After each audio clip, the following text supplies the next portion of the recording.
오늘 이와 우리에게 주신 하나님의 말씀입니다. 신약 성경 289페이지 전후 고린도후서 4장 7절에서 11절 말씀입니다.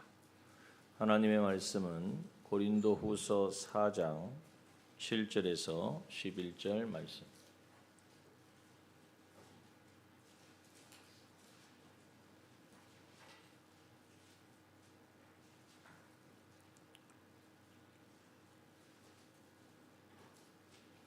하나님의 말씀 고린도후서 4장 7절입니다. 11절 말씀까지 봉독합니다. 우리가 이 보배를 질그릇에 가졌으니 이는 능력의 힘이 큰 것이 하나님께 있고 우리에게 있지 아니함을 알게 하려 함이라. 우리가 사방으로 우겨쌈을 당하여도 쌓이지 아니하며 답답한 일을 당하여도 낙심하지 아니하며 핍박을 받아도 버림바 되지 아니하며 거꾸러뜨림을 당하여도 망하지 아니하고 우리가 항상 예수 죽인 것을 몸에 짊어짐은 예수의 생명도 우리 몸에 나타나게 하려 함이라. 우리 산자가 항상 예수를 위하여 죽음에 넘기움은 예수의 생명이 또한 우리 죽을 육체에 나타나게 하려 함이니라. 아멘. 먼저 오른쪽 히트를 좀 꺼주시죠.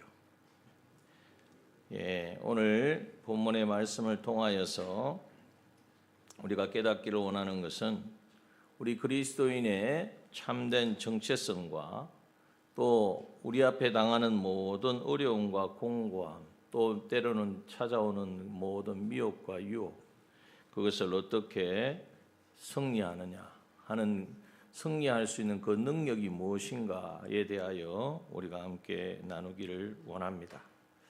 세상에서는 다 자기를 치장을 하고 더 높아지기를 원하고, 그래서 무언가로 자기를 채우려고, 나타내려고, 보기 좋게 하려고 힘을 씁니다. 그런데 그래서 사람들은 비유를 하자면, 그릇의 비유를 하자면 금그릇, 은그릇, 아니면 더 나아가서 다이아몬드로 만든 그릇, 이런 그릇들을 우리가 원하고 또 그것을 가지면 기뻐하고 즐거워합니다. 그러나 하나님께서는 우리에게 말씀하시기를 너희는 질그릇이다 라고 말씀하신다는 사실입니다. 이것을 오늘 우리는 꼭 기억해야 합니다. 질그릇이라는 것은 그냥 흙으로 투박하게 만든 것이고, 그리고 작은 충격에도 깨어지기가 쉬운 것이 바로 질그릇입니다. 그런데 이 질그릇과 같은 가치도 또 용도도 또 그것에 정말 쉽게 깨어지는 그러한 위험하고 그러한 존재와 같은 이 질그릇이 온 우주 가운데에 가장 가치 있는 존재가 되는 비결, 그것이 오늘 우리에게 말씀을 통하여 나타내고 있습니다. 그것은 바로 무엇인가? 7절에 말씀하신 것처럼 우리가 이 보배를 질그릇에 가졌으니, 쉬 깨어지기 쉬운 연약하고 또 한 치 앞도 알 수 없는 무지하고, 그리고 조금만 어려움이 생겨도 거기에 대하여 대항하지 못하는, 우리가 얼마 전에 다 지나간 것처럼 까마득하게 잊고 있는지는 몰라도 코로나19가 찾아왔을 때 온 세계에 내놓으라고 하는 모든 과학과 최첨단의 모든 것을 갖추고 있었지만 속수무책이었다는 것을 우리가 보았습니다. 이러한 연약함과 한계성을 가진 이것이 바로 질그릇과 같은 우리들입니다. 그런데 그 질그릇에 보배를 담으면, 보배이신 예수 그리스도가 우리와 함께 하시면 거기에서는 뭐가 나타나냐? 능력의 힘이 큰 것이 하나님에게 있고 그랬습니다. 이 능력의 힘이 큰 것, 지극히 큰 능력을 말하는 것입니다. 이건 사람에게 있는 능력이 아니에요. 우리가 가지고 있는 어떤 지혜와 우리가 가진 의지와 우리가 가지고 있는 힘을 말하는 것이 아니에요. 하나님으로부터 오는 지극히 큰 능력이 우리와 함께 한다는 것을 깨달게 되어진다는 것입니다. 그래서 이 보배를 질그릇에 가졌으니 하신 말씀을 우리가 유념하면서 예수님이 이 땅에 계실 때에 이제 나귀를 타고 예루살렘 성에 입성합니다. 종려나무 가지를 사람들이 이제는 바닥에 이렇게 깔고 또 외칩니다. 호산나 호산나 하고 외쳤는데, 그런데 예수님이 타고 오실 때에 뭘 타고 오셨습니까?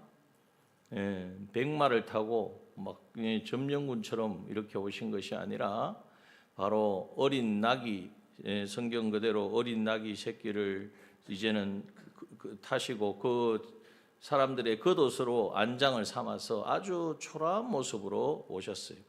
그런데 어떻게 보면 만왕의 왕이신 예수님이 이제 입성할 때에 예수님을 환영하고 찬양하고 했는데, 어떻게 보면은 어울리지 않는 어린 나귀 새끼지만은 예수님을 모시고 예수님을 태우고 들어오니까, 물론 그 환호가 자기 그 어린 나귀에 향한 것은 아니지만 예수님이 받으시는 것을 이제는 그 나귀도 함께 받게 되어진 것입니다. 비유를 하자면 그렇다는 것이, 오늘 우리가 질그릇과 같은 우리들에게 보배이신 예수 그리스도 보배이신 예수 그리스도는 오늘 우리에게 있어서 복음의 능력입니다. 이 복음의 능력을 가지고 우리가 이 땅 가운데 살아갈 때에 정말 세상에 사람들이 알 수 없는 그 비밀한 것을 나타나게 되어진다는 것이죠. 그래서 로마서 1장 16절에는 내가 복음을 부끄러워하지 아니하노니 이 복음은 모든 믿는 자에게 구원을 주시는 하나님의 능력이라고 말씀해 주셨습니다. 그렇습니다. 보배이신 예수 그리스도는 하나님의 능력입니다. 그 능력이 어떻게 나타났느냐? 우리를 영원한 죄와 마귀와 사망에 종된 것에서 우리를 구원해 주시려고, 구원하셔서 우리에게 해방과 자유를 주시려고 우리를 대속하신 그 대속의 십자가의 그 놀라운 사랑이 우리에게 있어서 복음이고, 그것이 바로 보배라는 것입니다. 예수 그리스도의 대속으로 우리에게 찾아온 것은, 우리에게 주신 은혜는 죄 사함을 받는 것입니다.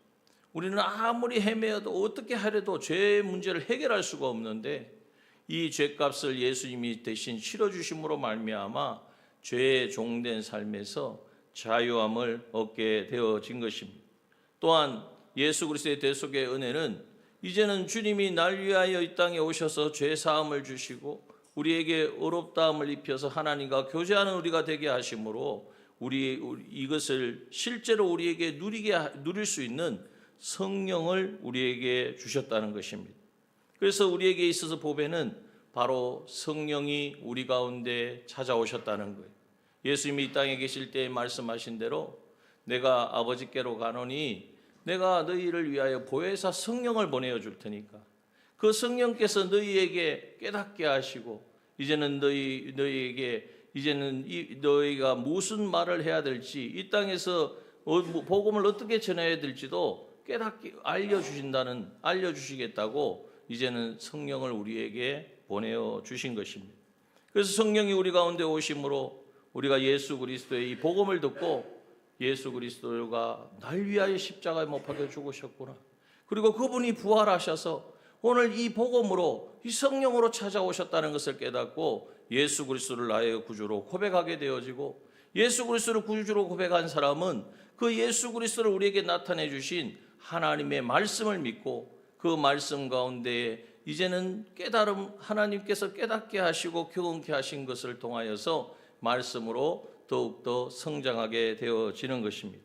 그래서 우리 질그릇 같은 우리에게 주신 이 보배는 바로 예수 그리스도의 대속의 은혜이고, 우리 가운데 찾아오시는 성령의 충만하신 성령의 감화 감동의 은혜이고, 또 우리 가운데 말씀을 통하여 우리를 순간순간마다 우리의 삶의 걸음걸음을 인도하여 주시는 그 은혜인 것입니다. 이 질그릇 안에 담긴 이 보배 가운데에 뭐가 나타나냐? 지극히 큰 능력이 함께한다 그랬어요. 그 지극히 큰 능력이 어떻게 역사하는가? 8절에 보면 그 능력이 역사하는 것을 네 가지로 말씀하고 있습니다. 8절과 9절의 말씀이죠. 어떻게 이 보배를 가진 자에게 나타나는 승리가 무엇인가? 첫 번째는 우겨쌈을 당하여도 쌓이지 아니합니다. 질그릇과 같은 우리에게 보배, 예수 그리스도의 이 복음의 보배가 담겨 있으면 어떤 역사가 일어나느냐? 지극히 큰 하나님의 능력이 역사하는데 그것은 무엇으로 나타나느냐? 우겨쌈을 당하여도 쌓이지 않는다는 거예요. 여기 우겨 싼다는 말씀은 포도즙을 짜기 위해서 이제는 그 포도를, 우리는 그냥 포도즙 별로 안 짜잖아요. 우리는 뭐 포도가 별로 많이 없고 그냥 따먹기만 해도 그래 담궈서 먹고 이 정도지. 그러나 지중해 금동에는 이 포도를 가지고 음료수를 만들고 생수를 만듭니다. 그러기 위해서는 포도를 으깨야 돼요. 어떻게 하냐면은 이제는 틀에 넣어서 으깨기도 하고 또 발로 밟아서 으깨기도 한단 말이에요. 그것이 뭘 의미하느냐? 정말 포도를 짓누르는 듯한 그러한 고통을 당하여도, 이 말씀이 우겨쌈을 당하여 사방에서, 그것도 한쪽이면 도망갈 틈이라도 있는데 사방에서 몰려들어가지고 이제는 짓누르는 그러한 고통과 압박을 당하게 되어지기도 한다는 것입니다. 다른 말로 하면 숨이 막혀서 못 살겠다 할 정도가 되어지는 그러한 현실, 그러한 상황에 쌓일지라도 어떻게 되어진다고요? 쌓이지 아니하며 그것에 삼켜지지 않는다는 거예요. 그 모든 것에 이제는 인하여 묶여지고 붙잡혀지는 것이 아니라 해방과 자유를 얻게 된다는 것입니다. 뭐가 그렇습니까? 복음이 그렇다는 거예요. 로마서 8장 36절 오늘 성시 낭독할 때 이거 말씀해 보면 종일 우리가 주를 위하여 죽임을 당케 되며 도살할 양같이 여김을 받았나이다 함과 같으니라. 그러나 이 모든 일에 우리를 사랑하시는 이로 말미암아 우리가 어떻게 이깁니까? 넉넉히 이기느니라. 이것이 바로 우리에게 주시는 승리라는 것, 복음을 가진 자에게 주시는 승리라는 것. 그런데 우리가 이러한 말씀을 들으면 그렇구나, 우리에게 이런 능력을 주셨구나, 감사하다, 할렐루야가 돼야 되는데, 그런데 우리가 거기에 대해서 그렇게 그런 능력이 있구나 이 정도가 되는 것 같아요. 왜 그렇죠? 우리의 삶 속에서 그렇게 살지 않으니까 그래요. 우리의 삶 속에서 그렇게 사방에 우겨쌈을 당하는 것 같은 그러한 고통과 아픔이 없기 때문에 그래요. 그러면 하나님이 은혜를 주셔서 우리에게는 그런 아픔을 안 주시는가? 그것이 아니라 우리가 복음을, 내 질그릇에 복음이 담겨 있어서 그 복음으로 살고자 하지 않으니까 그런 고통이 안 당하시는 거예요. 다시 말하면 날 위하여 죽으신 예수 그리스도, 그분이 내 안에 계셔서 그분으로 말미암아 살려고 하면 죄에 대하여, 또한 우리의 하나님 말씀에 불순종하고 하나님과 하나 되어 살아가지 못하는 이것에 대해서 정말 부담감을 느끼고 이런 삶을 살지 않으려고 애쓰고 발부둥치면 이제는 거기에서 느껴지는 게 뭐냐? 정말 힘들다, 숨이 막힐 것 같아, 이런 것을 느끼게 될 거예요. 그런데 거기에서 멈추지 아니하고 그 삶을 계속해서 내 안에 있는 복음으로 살아가면 어떤 일이 일어난다고요? 쌓이지 않는다고. 그것에 지배를 받지 않는다는 거예요. 여러분, 그것을 무엇이 증명하느냐? 기독교 역사가 증명을 합니다. 예수님이 이 땅에 계실 때에 12제자를 세웠습니다. 그러나 그들은 예수님 죽으실 때에 십자가에 못 박힐 때 다 도망갔습니다. 하나는 배반하고 아예 그냥 예수님을 팔았습니다. 그런데 그들이 십자가에 못 박혀 죽으시고 부활하신 예수님을 만나고 나니까, 그리고 이제는 성령을 받고 나니까 완전히 바뀌어진 거예요. 그런데 그들만 바뀌어진 것이 아니라 그들을 통하여 전파된 이 복음을 받은 사람들이 변하기 시작하는 거예요. 만약에 그렇지 않았다면 오늘 이 땅에 기독교가 있겠습니까? 우리에게까지 복음이 전거되었겠습니까? 그들이 복음을 전할 때에 많은 사람들이 잘한다, 막 복음 전해라 이렇게 한 것이 아니라 복음 전하는 곳마다 따라와서 괴롭히고 또 잡아가고 죽이고 그 대표적인 사람이 누굽니까? 바로 사울이었잖아요. 바울 이전의 사울. 그런 수많은 핍박이 있었지만은, 그러나 그들은 흩어지면 흩어진 대로 거기서 복음을 전하고, 복음을 전하려면 어떤 일이 일어납니까? 우겨싸움을 당합니다. 그럼에도 불구하고 이제는 그것에 주눅들지 아니하고 거기에서 포기하지 아니하고 계속해서 복음을 전했더니 우겨싸임을 당하지 아니하는 놀라운 역사가 일어나서 오늘 우리에게까지 복음이 증거되어진 것입니다. 또한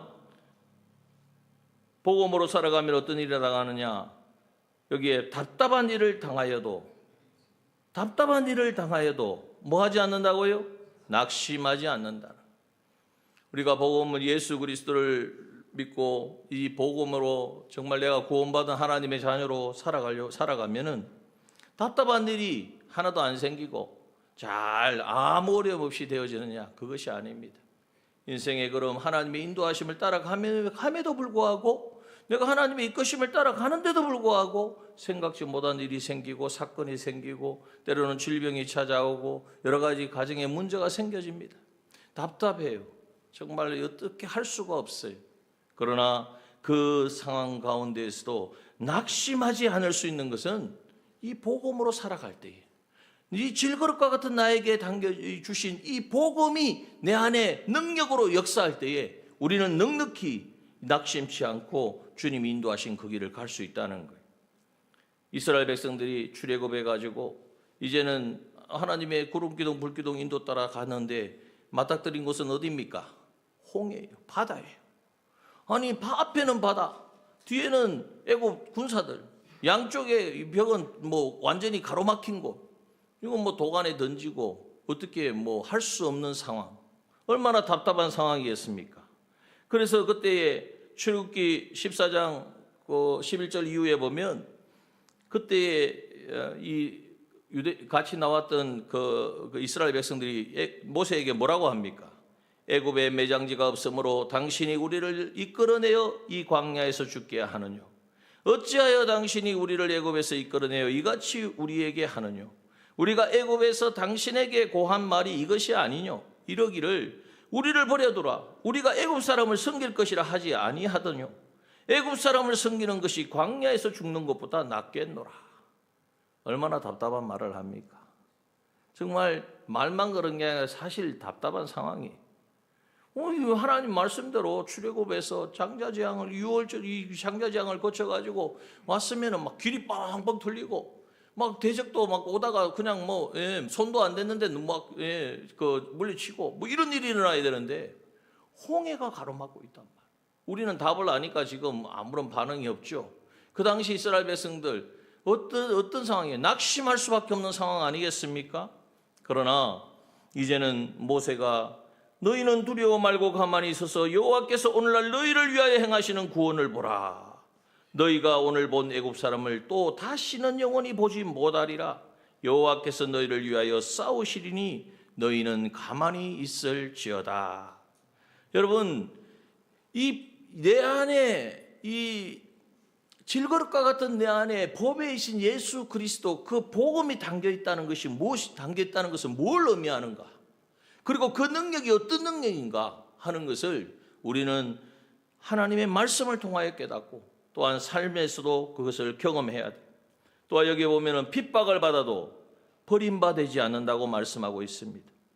세상에서 핍박받는 사람 좋아할 사람이 누가 있습니까? 괜히 다른 사람한테 당신 막 이래서 저러고 안 좋은 소리 들으면 그냥 참을 수가 없는 사람. 그러나 세상은 우리를 조롱하고 우리를 핍박합니다. 그러나 보배를 담은 우리 안에는 하나님의 능력이 역사하기 때문에 절대로 버림받지 않는다는 거예요. 사도행전 16장 23절 이후에 보면은 빌립보 감옥에 바울과 실라가 흠씬 매를 맞고 죽은 과 같은 그러한 모습으로 갇혔습니다. 거기에 보면 깊은 옥에 가두고 그 발을 착고에 든든히 채웠다 그랬어요. 아무 힘도 없는데 착고까지 다 채워가지고 그렇게 내동댕이 채워져 있는데 25절 보니까 밤쯤 되어 바울과 실라가 기도하고 하나님을 찬미하며 죄수들이 듣더라. 이에 호련히 큰 지진이 나서 옥토가 움직이고 문이 곧 다 열리며 모든 사람의 매인 것이 다 벗어진지라. 여러분, 핍박을 받아도 하나님 앞에 버림받지 아니하고 거기서 하나님의 놀라운 능력을 경험할 수 있는 것이 바로 보배이신 예수 그리스도, 그 복음을 담고 살아간, 오늘 질것과 같이 보이시지만 이제는 보배이신 예수 그리스도를 모시고 살아간 바로 우리 성도들이라는 사실을 잊지 말아야 합니다. 또한 네 번째 보면 뭐라고 말합니까? 거꾸로 뜨림을 당하여도 망하지 않는다 그랬어요.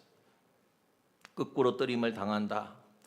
사도행전 14장 19절 이후에 보면 바울이 루스드라에 가서 복음을 전하다가, 루스드라 사람이 괴롭힌 게 아니라 이 안디옥과 이고니온에서 다른 유대인들이 와가지고 이 무리를 데리고 와서 돌로 바울을 쳐서 죽은 줄 알고 성 밖에 내다버렸어요. 이게 거꾸로 때리면 당하는 거잖아요. 그죠? 죽임을 당하는 거죠. 죽은 줄 알았으니까 그만큼 뭐 숨도 안 쉬었을 거고, 뭐 여기저기 막 터졌을 거고, 사람이 뭐 그냥 죽은 자와 같은 것 아닙니까? 그런데 20절에 보니까 제자들이 둘러섰을 때 바울이 일어나 성에 들어갔다가 이튿날 바나바와 함께 더베로 갔다라고 말씀하고 있습니다. 죽었는데, 분명히 죽은 줄 알고 성 밖에 끌어내어 던져버렸는데 거기서 다시 살아나는 역사가 일어나는 거예요. 여러분, 거꾸로 뜨림을 당하여도 망하지 않는 것이 왜 그럴까요? 바울은 불사신입니까? 아니죠. 하나님께서 주신 사명이 있기 때문에. 사명자는 그 사명을 다하기 전에는 하나님께서 부르지 않으십니다. 그 하나님이 그에게 맡겨진 사명이 있기 때문에 그가 그 사명을 붙들고 그 사명을 위하여 살아가는 한 하나님은 그가 거꾸로 뜨림을 당하고 죽임을 당할지라도 하나님은 그를 다시 회복시키셔서 그를 통하여 역사하신다는 것을 말씀하고 있는 것입니다. 육체는 상할지언정 그 심령과 그에게 주신 그 사명은 결코 망하지 않고 변하지 않는다는 거예요. 여러분, 질거릇과 같은 우리들에게 이 보배이신 예수 그리스도가 담겨 그 예수 그리스도가 함께하고 역사하면 그것은 지극히 큰 하나님의 능력으로 우리에게 나타나는데, 그 예가 바로 사방으로 우겨쌈을 당하여도 쌓이지 않고 답답한 일 당해도 낙심하지 않고 핍박받아도 버림받지 않고 거꾸로 뜨림을 당하여도 망하지 않는 것이라는 것을 우리에게 말씀하고 있습니다.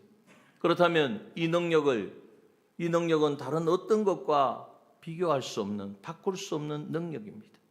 이 능력이 우리 안에 있음을, 정말 이것을 우리가 깨닫고 확정을 지어야 되는데, 우리가 이러한 능력을 실감을 하지 못하니까 이제 있긴 있는 것 같은데 과연 그럴까 의심하는 분들이 많은 것 같아요. 여러분, 이것이 바로 마귀가 우리에게 넣어준 쑥물인 줄 알고 이것을 이제는 다 제거하고, 정말 오늘 이거는 누구에게나 주신 것입니다. 누구에게는 주고 누구에게는 많이 주고 적게 준 것도 아니고, 질거릇과 같은 우리에게 이 보배이신 예수 그리스도의 대속의 은혜와 성령의 그 충만하심의 역사와 하나님 우리에게 밝혀 깨닫게 하시는 이 진리의 역사가 우리 가운데 동일하게 역사하여서 오늘 우리에게 지극히 크신 하나님의 능력이 역사하신다는 사실을 믿는 저와 여러분 되기를 소원합니다. 이 사실을 확실히 믿고, 그러면 그 능력이 오늘 내 안에 역사해야 되잖아요. 그래서 사방으로 우겨쌈을 당하고 답답한 일이 생겼고 또는 핍박을 당하고 거꾸로 뜨림을 당해도 거기에 전혀 바로 보기에는 망하는 것 같고 실패하는 것 같고 끝난 것 같지만, 그것이 아니라 그것을 뚫고 일어나는, 그 어떤 것에서도 제약을 받지 아니하고 다시 이제는 일어서는 그러한 능력이 우리 가운데 있어야 되잖아요. 그 능력은 어디에서 올까요? 오늘 10절에 보면 10절과 11절에서 그 능력이 우리 가운데 어떻게 역사하는지를 우리에게 분명히 말씀하고 있습니다. 10절을 보십시오. 우리가 항상 예수 죽인 것을 몸에 짊어짐은 예수의 생명도 우리 몸에 나타나게 하려 함이니라. 여러분, 하나님의 그 지극히 크신 능력이 내 안에 실제로 역사하는 것을 오늘 10절에서는 뭐라고 말하느냐? 예수의 생명이 우리 몸에 나타나는 것이라고 말씀하고 있습니다.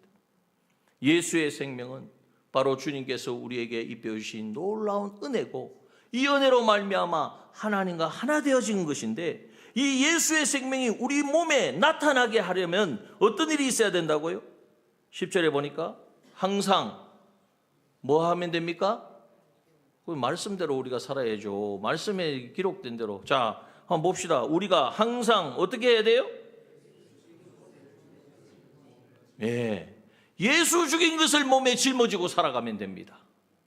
예수 죽인 것을 어떨 때는 생각하고, 이제 지금 부활절 고난주일이 다가오고 하니까 이제는 주님이 날 위하여 살주고 죽으셨지, 1년에 한 번 이렇게 사순절 이 절기에는 그런 생각을 하고 지나가면 되는 게 아니고, 언제요? 언제 예수 죽인 것을 몸에 짊어져요? 항상 어떤 상황 속에서도. 여기에 말하는 것처럼 우겨쌈을 당하고 답답한 일 생기고 이제는 핍박을 당하고 거꾸로 틈을 당하는 그 순간에도 우리가 뭐 하면 됩니까? 예수 죽인 것을 몸에 짊어지고 살아가면 예수의 생명이 우리 몸에 나타나서, 예수의 생명이 우리 안에 나타나면 그것을 통하여 하나님의 지극히 크신 능력이 역사함으로 그 어떤 우리를 망하게 하고 실패케 하고, 여기에 나오는 우겨쌈을 당하고 답답한 일 생기고 핍박을 당하고 이제는 거꾸리뜸을 당하는 그러한 상황 속에서도 하나님이 그 상황, 이런 일들을 당하면 하나님도 그렇게 거기에 대해서 당하십니까? 하나님은 그 모든 것을 이기고 승리하시는 분인 줄 믿습니다. 우리도 예수의 생명이 우리 안에 역사하면 우리도 그것에 당하지 않고 그것을 오히려 이용하고 그것을 발 아래 밟고 승리하는 삶을 살게 된다는 것을 우리에게 말씀하여 주시는 것입니다. 여러분, 그러면 예수 죽인 것을 몸에 짊어진다는 의미가 무엇이겠습니까? 단순히 2000년 전에 예수님이 우리 위하여 고난을 당하셨다, 이것을 기억하라는 그 의미만 우리에게 알려주시는 것일까요? 물론 그러하지만은 그거보다도 더 큰 의미는 예수님이 십자가에 못 박히실 때에 예수님만 못 박혔습니까? 아니죠. 나의 옛사람, 내 자아와 욕심과 자기중심의 삶으로 살아가는 나의 옛사람도 함께 못 박혔다는 사실을 항상 인정하고 이것을 믿고 이것을 그 순간순간마다 적용할 때에 예수의 생명이 우리 안에 역사한다는 말씀입니다. 여러분, 우리가 옛사람으로 참 우리의 삶의 현실을 만날 때에 정말 내 안에 있는 욕심과 내 안에 있는 모든 소욕으로 살아갈, 그것이 너무나 옛사람 하면은 우리가 잘 아는 대로 악령과 악성과 악습으로 이루어진 것인데, 이 악습 하나 고치는 것도요, 이 악습이 정말 순간순간으로 나온다니까.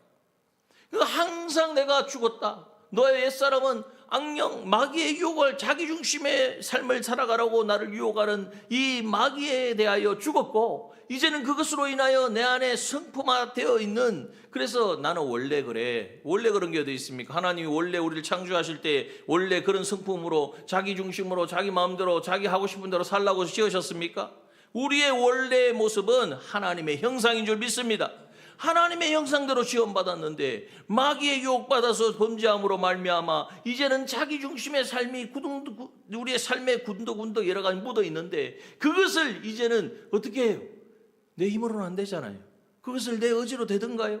거기에서 나오는 말하지 않아도, 누가 시키지 않아도 내 마음에 습관적으로 나오는, 조금만 똑같은 말을 한데도 어떨 때는 좋은 말로 들었다가 또 어떨 때는 나를 미워하는구나, 나를 싫어하는구나, 이런 마음으로 가지게 만드는, 이게 다 악령의 역사고 악성의 역사고 악습의 역사란 말이에요. 이것에서 우리가 자유로울 수 있는 것은, 이것을 이길 수 있는 것은 다른 것이 없어요. 오늘 본문의 말씀 그대로 항상을 기억해야 됩니다. 그냥 예수 죽인 것을 몸에 죽인 때 우리가 그러할 때 생각하면 되지, 그게 아니라는 거예요. 항상 예수 죽인 것을 몸에 짊어지면, 예수님이 십자가에 못 박힐 때에 예수님이 왜 죽으셨느냐? 나의 옛사람을 십자가에 못 박히기 위하여 죽으신 거예요.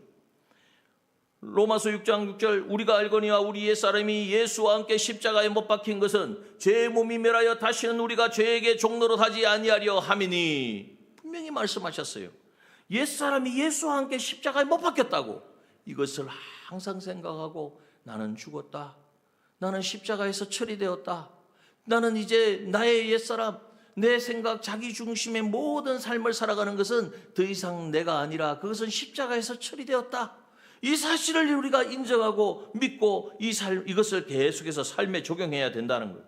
또한 여기에 보면 11절에 보면 같은 말씀 같은데 조금 다른 뉘앙스로 말씀하고 있습니다. 우리 산자가, 또 여기에도 뭐가 들어가 있습니까? 항상 이 말씀을 기억해야 돼요.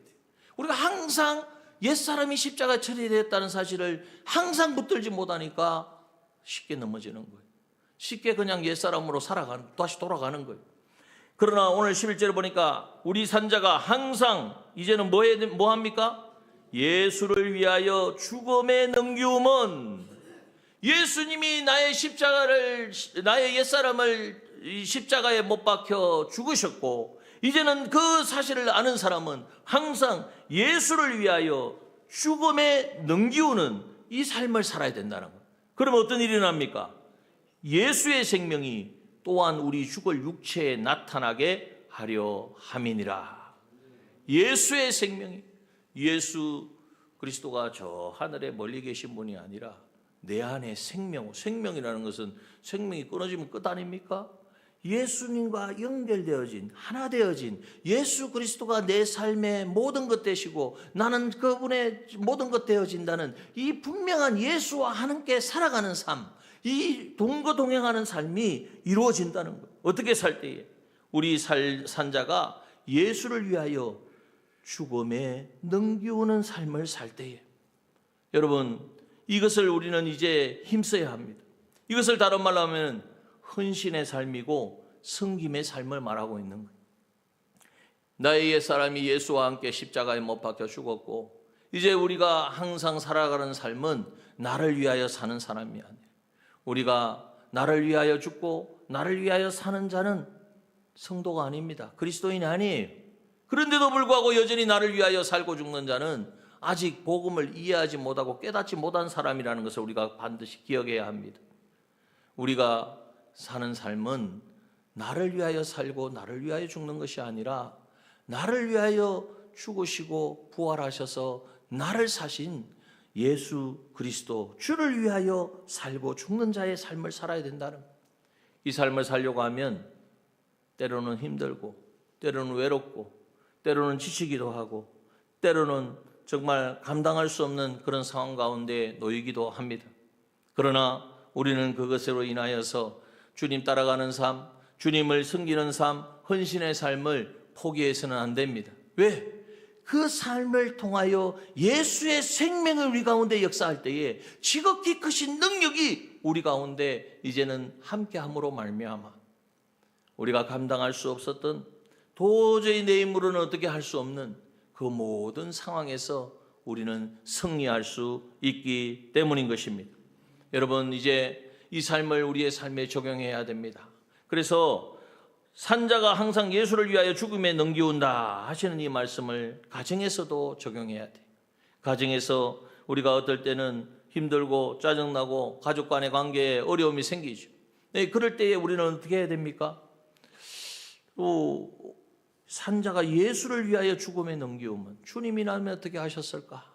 주님은 이 상황 가운데에 어떻게 이것을 극복하시고 여기에서 주님께서는 말씀하셨을까? 이것을 생각해 보는 거죠.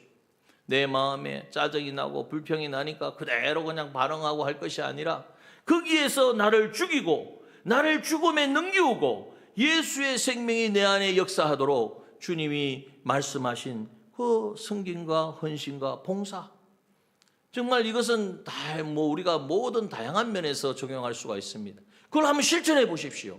나를 한번 죽음에 내어줘 보십시오. 나를 부인해 보십시오. 그러면 거기에 예수의 생명이 내 안에 역사하신다는 것을 우리가 경험하게 되어질 것입니다. 뿐만 아니라 교회 공동체에 우리가 생활할 때도 마찬가지입니다. 남들이 다 싫어하고 기피하고 힘들어하는 그러한 봉사의 자리, 어떻게 하면 내가 여기는 좀 내가 내 상황이 형편이 안 좋아서 내가 좀 이거는 도저히 감당할 수 없겠다. 그런데 그것을 다른 사람에도 다 적용하면 다 똑같은 입장이에요. 그러면 누가 헌신하고 봉사하겠습니까?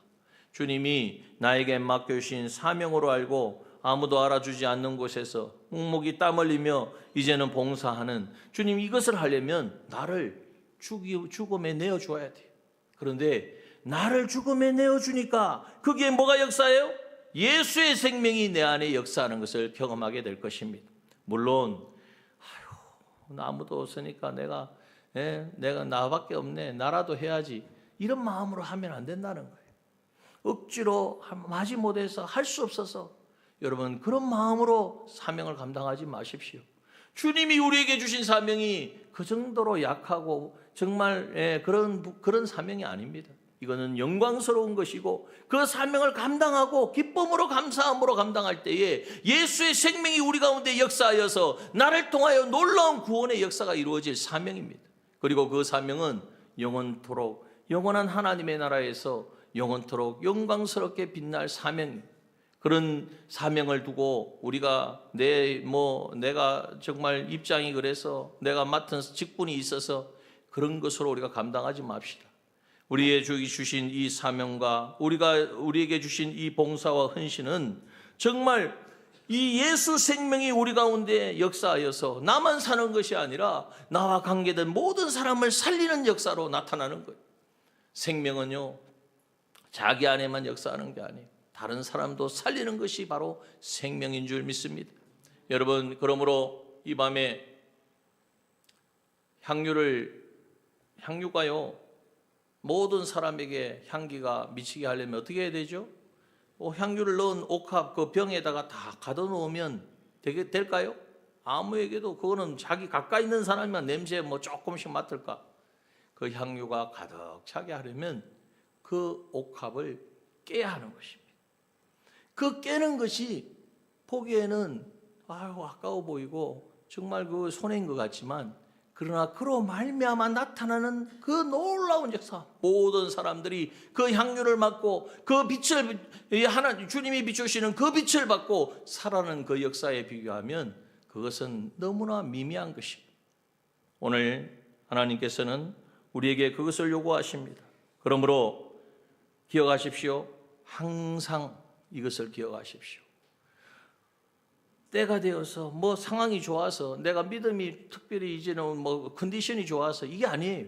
내가 힘들고 공고하고 어렵고 감당할 수 없는 그 상황 속에서도 항상 예수 죽인 것을 몸에 짊어지는, 예수 그리스도와 함께 십자가에 나는 못 박혀 죽었다는 사실을 인정하고 믿음으로 예수의 생명이 우리 가운데 나타나는 그러한 우리의 남정의 모든 지체들 되어지시기를 소원합니다.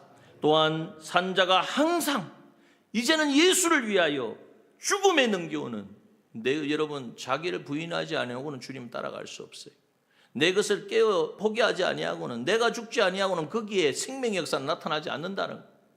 내가 죽음에 넘겨옴으로 예수의 생명이 우리 죽을 육체에 나타나서 사방으로 교삼을 당하여도 쌓이지 않고, 답답한 일 당하여도 낙심치 않고, 이제는 핍박당하여도 버림받지 않고, 거꾸로 들임을 당하여도 망하지 않게 하시는, 하나님은 정말 이런 분이구나, 하나님이 이렇게 역사하시는구나, 이렇게 역사하시는 하나님을 우리가 찬양하고 그 하나님을 증거하고 그 하나님을 함께 이제는 우리가 경험하는, 그래서 하나님 앞에 늘 감사와 기쁨과 찬송과 그 경배만 올려드리는 우리 남정의 모든 믿음의 지체들 되어지시기를 주님의 이름으로 축원합니다. 기도하겠습니다. 주신 말씀 들고 한번 기도합시다.